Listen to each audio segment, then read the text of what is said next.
বান্দা একটা পড়বে, আমি একটা পড়বো। বান্দা বলবে আলহামদুলিল্লাহ রাব্বিল, আমি আল্লাহ বলবো হামিদানি আবেদি, আমার গোলাম আমার প্রশংসা করে। বাংলাদেশের লোকেরা প্রশংসা বেশি করে, দেখেই বাংলাদেশে কোনো অভাব পাওয়া যায় না। ঠিক না ঠিক? এত হাজার কোটি টাকা লুট হয়েছে, কিন্তু আমার দেশ সুন্দর চলছে, জালেম নাই, সবার মুখে হাসি। ঠিক না ঠিক? কোনো আলেমের টেনশন নাই, আমার রফিকেরও টেনশন নাই। তবে চিন্তা করেন, রফিককে যারা উলঙ্গ করেছে, আল্লাহ তাকে জাতির সামনে উলঙ্গ করে দিয়েছে। কি জানি কি নাম লোকটার? ও সব মুখাস্ত দেখে। ওনার নাম হলো হাউ না আঙ্কেল? কি আঙ্কেল? How uncle. তুই ঘরের ভিতরে রফিককে উলঙ্গ করেছিস। রফিক কোরআনে হাফেজ, রফিক একজন ভালো আলেম, তাহকিকে আলেম, একজন ভালো আলোচক, ভালো সাহসী। রফিকের পুরা শরীরটাই সাহস। ও বলেছে যে কসুর প্রেসিডেন্ট আল্লাহকে মানে না, ওটারে আমি মানি না। যে কসুর প্রধানমন্ত্রী আল্লাহকে মানে না, ওই প্রধানমন্ত্রী আমি মানি না। কথাটা 100% ঠিক। কালেমারও দাবি এটা। ঠিকটা বা ঠিক? ওকে উলঙ্গ করে ওই শয়তান প্যান্ট শার্ট পরিয়েছে, হাতে সিগারেট ধরায়া বেডি একটার ঘাড়ের উপরে হাত রাখছে। রফিক বলেছে, আল্লাহ আমাকে যেভাবে উলঙ্গ করেছে তাকে তুমি ওইভাবে উলঙ্গ করে দিও। দোয়া কবুল হয়েছে তো? কথা বল না কেন? ওই ইন্টারনেটে সার্চ করলে পেয়ে যাবেন। আমরা চাইব কার কাছে? 12 নম্বর সূরা থেকে আজকে কথা বলবো। 4টা সূরা রাসূল খুব বেশি পড়তেন, এই 2টা পড়তেন বেশি, আর পড়তেন ইন্না আ'তাইনা কাল কাউসার। এই সূরাটা একবার পড়লে চতুর্থ কোরআনের 4 অংশের সওয়াব হবে, 4 বার পড়লে 1 খতম কোরআনের সওয়াব হয়ে যাবে। কোরআনের 1/4 অংশ হলো সূরা কাউসার, কোরআনের 1/4 অংশ হলো সূরা নাসর, কোরআনের 1/4 অংশ হলো সূরা কাফিরুন, কোরআনের 1/4 অংশ হলো সূরা জিলজাল।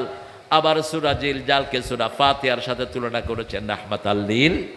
সূরা ফাতিহা যেমন কোরআনের অর্ধেক, সূরা জিলজালও কোরআনের অর্ধেক। 2টি বর্ণনা। একটি বর্ণনায় বলেছেন যে এটা কোরআনের 4 ভাগের 1 ভাগ। এই 4টা মুখস্থ করায় দিবেন। বিয়ের সময় যদি টাকা পয়সা না থাকে, এই 4টা চূড়া থাকলে ওর কাছে মেয়ে বিয়ে দিয়ে দিবেন। এক গরিব সাহাবী এসেছেন, ইয়া রাসূলুল্লাহ, রাসূল যে কত খোলা মনের ছিলেন, কত বড় মনের ছিলেন। এক মহিলা এসে বলছে, জাওয়াজনি ইয়া Muhammad, will you marry me? হ্যাঁ রাসূল সাল্লাল্লাহু আলাইহি ওয়াসাল্লাম, আপনি আমার বিয়ে করেন। সুবহানাল্লাহ বলতে ইচ্ছে করে না? আমগো তো এখন এটা কল লাগে না, ফেসবুকে আল্লাহ দিলে পোলাপানে সারাদিন এই কাজে ব্যস্ত। ফেসবুক থেকে বেরিয়ে আসবেন, নর্দমায় ফেলে দেন এটাকে। বিশেষ করে মাগরিবের পরে যারা ফেসবুকে ঢুকো, অধিকাংশগুলির চরিত্র উল্টাপাল্টা হয়ে যায়। খবরদার, রাত্রে এটাকে ঢুকবেন না। এটা ফেসবুকের মালিক কারা জানেন তো? কারা? কারা?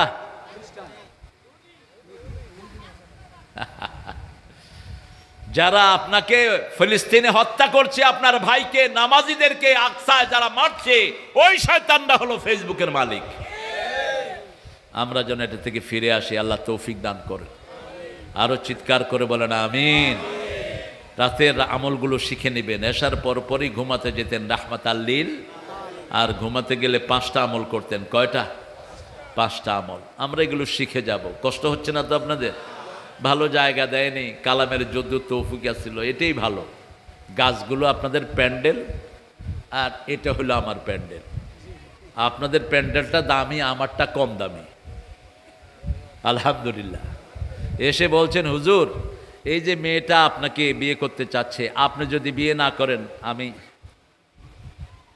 বুঝেন না কি?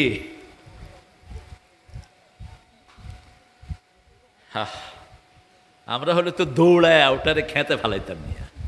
তো এত বড় সাহস, তুই আমারটার দিকে চোখ দেস? রাসূল সাল্লাল্লাহু আলাইহি ওয়াসাল্লাম জিজ্ঞেস করলেন, তোমার কাছে মোহরানা আছে নাকি? তিনি বললেন, আমি গরিব মানুষ, মোহরানা পাবো কোথায়? রাসূল বলছেন, তোমার কাছে সূরা জিলজাল আছে নাকি? আছে। সূরা কাউসার আছে নাকি? আছে। সূরা নসর আছে নাকি আছে, সূরা কাফিরুন আছে নাকি আছে।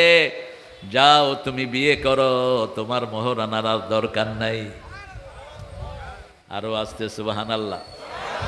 অনেকগুলো ব্যাখ্যা মুহাদ্দিসিনে কেরাম করেছেন। এই 4টা সূরা যার কাছে থাকবে সে কখনো দরিদ্র হবে না। এই 4টা সূরা যার কাছে থাকবে সে স্বাবলম্বী। সে কি স্বাবলম্বী? আছে তো আপনাদের কাছে এই 4টা সূরা? আছে তো? আল্লাহ কবুল করুক। পড়বেন যখনই সুযোগ পান। কি পড়বেন? সর্বশ্রেষ্ঠ জিকির কি? সর্বশ্রেষ্ঠ জিকির বাদাত তেলাওয়াতিল কোরআন লা ইলাহা। আসল জিকির হলো কোরআন। আসল জিকির কি? কোরআন। এই কোরআনের একটা সূরা পড়লে 10 পারা সওয়াব হয়, অন্য কোনো জিকির করলে 10 পারা সওয়াব হয় না। একটা সূরা পড়লে অর্ধেক কোরআনের সওয়াব হয়। আজকে 12 নম্বর সূরা থেকে কথা বলবো। 12 নম্বর। বনি ইসরাইলের প্রথম নবীর নাম কি? হ্যাঁ, বনি ইসরাইলই তো চিনেন না, এই জন্যই তো বলছেন ইয়াকুব। ইউসুফ আলাইহিস সালাম। বনি ইসরাইলরা কয় ভাই ছিল? 12 ভাই। কয় ভাই? 12 ভাই, একজন সহ। ইন্নী রাআইতু আহাদা আশারা কাওকাবান ওয়াশ শামসা ওয়াল কামারা রাআইতুহুম লি। কোরআনের বর্ণনা যে অসাধারণ, এটা আল্লাহ ছাড়া কেউ বর্ণনা করতে পারবে না। এটা বর্ণনা একমাত্র কে? রাসূলও নয়, কে? আল্লাহ। লা তাকসুস রুইয়াকা ইলা ইখওয়াতিক ফায়াকিদু লাকা কাইদা ইন্নাশ শাইতানা লিল ইনসানি আদুউম মুবিন। ও আমার ছেলে ইউসুফ। ইউসুফ আলাইহিস সালামের অর্থ কি জানেন?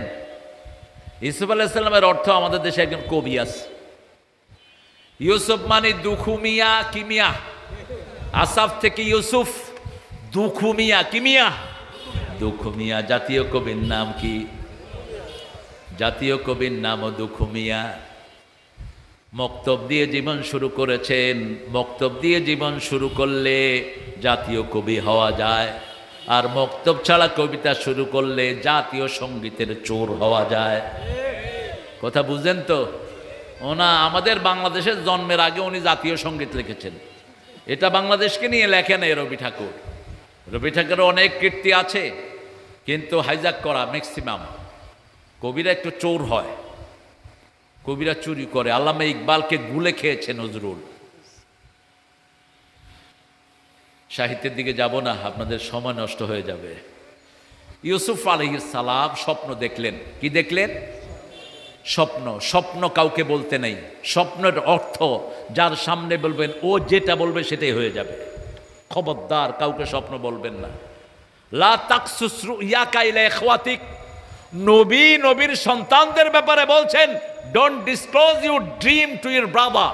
তোমার ভাইকে স্বপ্নের কথা বলো না। নবীর সন্তান যদি ধারণ করতে না পারে, কে পারবে দুনিয়ায়? কাজী ইব্রাহিমকে নাম শুনছেন তো? এই স্বপ্ন বইলা 1.5 বছর জেল খাটছে। লা তাকসুস রুইয়াকা ইলা ইখওয়াতিক ফায়াকিদু লাকা কাইদা ইন্নাহুম ইয়াকিদুনা কাইদান ওয়া আকিদু কাইদা ফামাহিলিল কাফিরিনা আমহিলহুম রুয়াইদা। কাফেররা ষড়যন্ত্র করে এদেশে যেন টুপি দাঁড়ি না থাকে। শিক্ষা ব্যবস্থা থেকে ইসলাম তাড়িয়েছে, ঠিক না বা ঠিক? নবীর জীবনী বাদ দিয়ে, আমার নবী সাল্লাল্লাহু আলাইহি ওয়াসাল্লামের জীবনী বাদ দিয়ে রামের জীবনে ঢুকিয়ে দিয়েছে। খাওয়া দাওয়া ছাড়া স্কুলে আর কিছুই নাই, কিচ্ছু নাই। আলু ভর্তা করতো, আলু ভর্তা। আপনাদের এখানে করছে কিনা জানি না। এই জন্য পাইকারি হারে পোলাপান মাদ্রাসায় চলে গেছে। মাদ্রাসায় ছেলে মেয়ে বেশি, কিন্তু টাকা পয়সা নাই। কোনো সরকার দেয়নি মাদ্রাসায় টাকা পয়সা। আমি বলেছিলাম, ডাক্তার ইনু সাহেব, 30,000 কোটি টাকা বাহির থেকে আপনি এনেছেন বাংলাদেশের রিজার্ভ, এগুলো সব হেফজোখানায় দিয়ে দেন। 35,000 হেফজোখানা আছে, যাদের 99.9 বাচ্চারা ঠিক মতো খেতেও পায় না। দিয়ে দেন।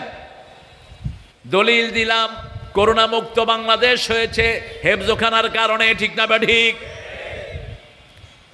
ভরা করোনা যখন, আপনাদের প্রাক্তন প্রধানমন্ত্রী বলছে হেফজোখানাগুলো খুলে দাও, মরলে হুজুরগুলো মইরা সাফ হোক। রাখে আল্লাহ। বাচ্চারা সুন্দর সুন্দর ফুলের মতো শিশুরা এত তো মাসুম, আরো ধরেছে কোরআন। এদের কোরআন তেলাওয়াতে করুণা মুক্ত হয়ে গেছে দেশ। রাত 3টার সময় উঠে ছোট্ট ছোট্ট মধুর কণ্ঠে পড়ছে আর রহমান আল্লামাল ইয়াসিনুল কোরআনিল হাকিম। একই হেফজখানার ভিতরে 30 পারারই চর্চা হয়, ঠিক না ঠিক? একটা ধরে ফাতেহা, আরেকটা ধরে নাস, আরেকটা আর রহমান, আরেকটা ওয়াকিয়া, আরেকটা সূরা মুলক, এই চলতেই থাকে। সবার পড়া কি একখানে থাকে? একখানে থাকে না। কি নিয়ামত! বাচ্চারা হেফজখানা দিবেন তো? দিবেন তো? না ওই যে স্কুলে দিবেন টুং টুং, twinkle twinkle little star how are you I wonder up above the sky so high like a diamond in the sky. তো আপনি কবরে গেলে যদি পোলা এটা পড়ে, ফেরেশতারা তো আতুরা দিয়ে পিটাবে এমনি। আর আপনি কবরে ছেলে যদি পড়ে আলহামদুলিল্লাহ রাব্বিল, প্রশ্নের উত্তর হয়ে যাবে আর রহমানির মালিক ইয়াউমিদ্দিন ইয়াকা না'বুদু ওয়া ইয়াকা নাস্তাইন। কবর এমনি প্রশস্ত হয়ে যাবে। আল্লাহু আকবার। কারণ মাসুম শিশুর গলায় আমলনামা থাকে না। আলজামনাহু তায়রাহু ফি উনুকি, প্রত্যেকের আমলনামা 12 বছর পরে তার গলায় ঝুলিয়ে দেওয়া হয়। 12 বছর আগে কারো আমলনামা গলায় আসে না। এই বাচ্চা যখন আমলনামা আসার আগে পড়ে, সব তার পিতামাতার আমলনামায় উঠে যায়। রাসূল আরাফার ময়দানে দেখেন যে একজন সাহাবী ওনার ছোট ছোট বাচ্চা নিয়ে ঘুরছেন। রাসূল মুস্কি হাসছেন সাল্লাল্লাহু। সাহাবী বললেন, ইয়া রাসূল আপনি মুস্কি হাসছেন, বলছে তুমি ছোট ছোট বাচ্চাদেরকে নিয়ে আরাফায় এসেছো, ওদের তো আমলনামায় নাই, ওদের হজটাও আল্লাহ তোমার আমলনামায় তুলে দিচ্ছেন। বাচ্চাদেরকে নিয়ে মসজিদে যান, হেফজখানায় যান, হেফজখানার প্রতি তাদের টান হবে, ঠিক না ঠিক? কি পড়া স্কুল কলে আমি বুঝি না। আজকে এয়ারপোর্টে আসার সময় সকালে দেখলাম মাশাআল্লাহ ভালো ভালো গাড়িতে করে পোলাপান টাই টুই লাগায়া স্কুলের দিকে যাচ্ছে। স্কুলের নাম কি? Master Mind Maple Leaps. ভর্তি কত? 2.5 লক্ষ টাকা। চোর ডাকাতের পোলাপান পড়ে ওখানে, কোনো হক ইনকামের পোলাপান সেখানে যায় না। কি ঘোড়ার ডিম পড়াও! 3 লাইনের ইংরেজি শিখে এরপরে অফিস আদালতে ঢুকে শুধু চুরিদারি করে। আল্লাহ আমাদের সবাইকে বাচ্চাদেরকে কোরআন পড়ার তৌফিক দান করেন। দিবেন তো? দিবেন তো? দেখি কারা কারা দিবেন না, হাত তুলে দেখ।